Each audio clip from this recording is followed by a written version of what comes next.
Welcome into the association, everybody. I'm Jason Zone Fisher, joined by two of the best basketball minds, analysts, and writers in the game, Sean Little and Katie Heindel. Sean, Katie, great to be with you this afternoon. Thanks for spending your Easter Sunday with me and with all the NBA fans out there. We just watched the Boston Celtics defeat the Toronto Raptors at home, 115-101. A big win for Boston and a tough loss for the Toronto Raptors. They made a push there in the third quarter, but the fourth quarter was all about Boston. Sean, what was the difference in this game for the Celtics? Yeah, the Celtics turned it up in the second quarter and then did the exact same thing in the fourth quarter. All momentum was shut off. I think they were able to slow the big three of Barnes, BI, and RJ Barrett to a combined 17 of 44 from the floor. That's just not going to get it done. When we talked about it earlier, the amount of offensive possessions you're going to get when you play against the Boston Celtics is just not, it's going to be few and far between. So you have to take advantage. And the Raptors weren't able to do that. Well, this was an important game for Toronto, as we mentioned in our pregame show. They entered this matchup currently slotted in the 6th seed in the East. With this loss, they're now down to 7, and the difference there is that is the play-in tournament territory. They still have 4 games remaining this season, 2 at home against Miami, and then they take on the New York Knicks and the Brooklyn Nets.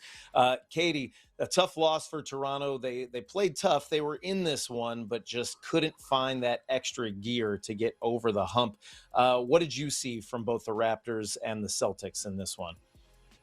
To echo what Sean said, just their top guys could not get the offense going. I think it was the bench that kept them in for most of the game. I think right up until midway through the fourth, and the bench defense particularly. Without Emmanuel quickly, Scotty is being stretched. He's being asked to play defense, be the top offensive contributor. That obviously, with those 4 remaining games on the schedule, some tough ones. The Miami Heat, they're in that play-in battle right now and playing excellent basketball. The Knicks, always tough to play, especially on the road. And then Brooklyn in the season closer. They're hoping that is maybe the easiest of the 4 on their schedule. How do you like Toronto's chances of trying to jockey for position and move back into that top 6 to try to avoid the play-in tournament? I would have liked them a lot better had they picked up this win, but I think there's not a lot of breathing room now. The Sixers they have the record, so they hold the they have the record, so they have to beat them basically to get out of the play-in. I think Toronto needs to win the next 2 against Miami, which is a tall task in of itself. The Heat have been playing really well. They're also playing with the same little bit of desperation to try and inch up the standings. So this is tough. There's not a lot of room. I think of stats like Toronto's given up 44 offensive rebounds over the last 3 games, things like that, which just seem you can't let go of those things. Those are important, extras to get. And when you're a team like the Raptors, you can't afford to drop them either.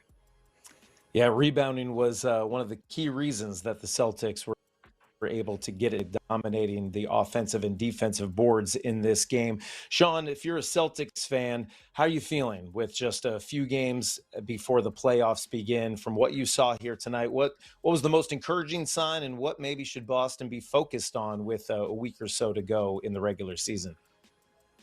Celtics fans should feel great. This is a sleepy of all sleepy spots. It's Easter Sunday. Detroit locked up the 1 seed yesterday. This is supposed to be a game that they could have a little letdown spot, and they just don't. They never do. They show up every single night, no matter what, and put out a full effort. I think it's encouraging to see the big guys in Jaylen Brown and Tatum continue to gel and offensively be able to produce the numbers that they have. I can go all the way back to the first quarter. There was a layup that Jason Tatum made through traffic, left hand high off the glass, that made me feel very, very good about where he's at mentally. It looked like him prior to getting the Achilles injury in the playoffs versus the Knicks. So I'd be very encouraged if I was a Celtics fan, because this looks like the team from a couple of years ago that won the title. Yeah, they are getting healthy at the right time, starting to click and find that rhythm, integrating Jason Tatum back into the lineup. They welcome back Nikola Vucevic in this game, who was off the bench. But let's talk about Nimi Keita, who has really emerged and become a reliable center and force for this Celtics team this season. Katie, what's impressed you the most about the play from the Celtics big man? That he was on pace for about 40 points starting in the first quarter. Didn't Yeah, come to good start. fruition, but yeah. But what I think what Sean mentioned just about I mean, we're talking about maybe like the lightness and the kind of fluidity of a guy like Tatum. To see Tobias Keita also step in and really take, it's clear he had the team on his shoulders. He took on way more of a role than he has in the past with the injuries, but just the way he stepped into it with confidence. And also, again, I think this sense of gravity. And that's one of the scariest things about the Boston Celtics is the kind of gravity that they play with. There's really no fear. They're almost metronomic, in the way that they're able to play basketball. They can slow it down, speed it up. And he's been a huge part of that. Well, the Boston Celtics seem to have the Toronto Raptors number. This is 15 of their last 16 matchups against Toronto that the Boston Celtics have prevailed, including 9 in a row at home. And if this is potentially a 2-7 matchup, if Toronto's able to make it out to the play-in, that's something that is going to scare Raptors fans out there, seeing those numbers and those stats. We're going to get into more from this game, hear from the head coaches, and look around the association on the other side of this break them to learn something new. Katie, what's something that you learned about this Toronto Raptors team watching this game and maybe that they can focus on as this season comes to a close?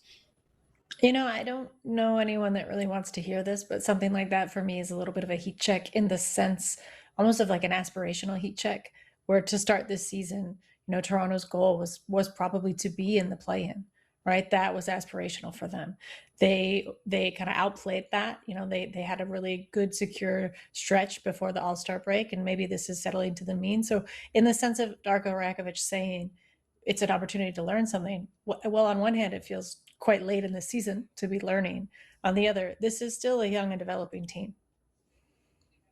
Yeah, absolutely. It's been a team that we've seen various different versions of them. They started the season, I believe, 1-4, 1-5, but then rattled off a lot of wins, rose up to the top of the Eastern Conference, and kind of settling down in there. They're obviously going to at least be in the play-in. But Sean, we talked about how important it would be for this Toronto team or for that Philly team, for any of these teams to avoid the play-in and get that 6th seed, especially with teams that have been moving in the other direction, like the Charlotte Hornets, red hot as of late.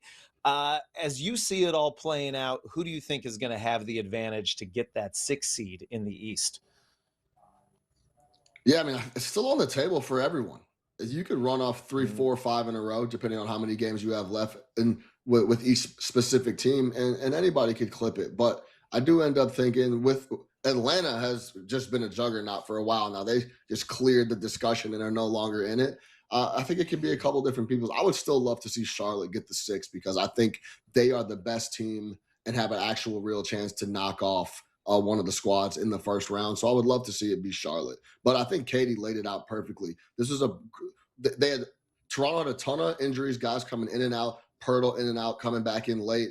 And it's the exact opposite with Boston. They're oiled.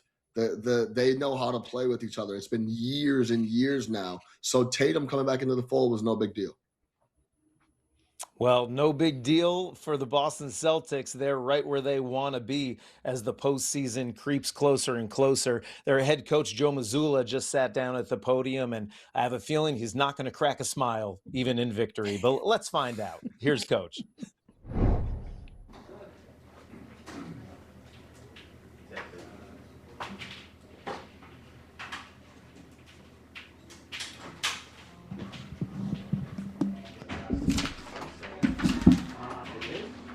His positioning and protecting the rim for us, also his rebounding, but offensively is just like you said. Different guys have different coverages. There's different matchups. He was guarded by some few people, and he's just doing a great job making reads in the game and controlling the paint on both ends of the floor.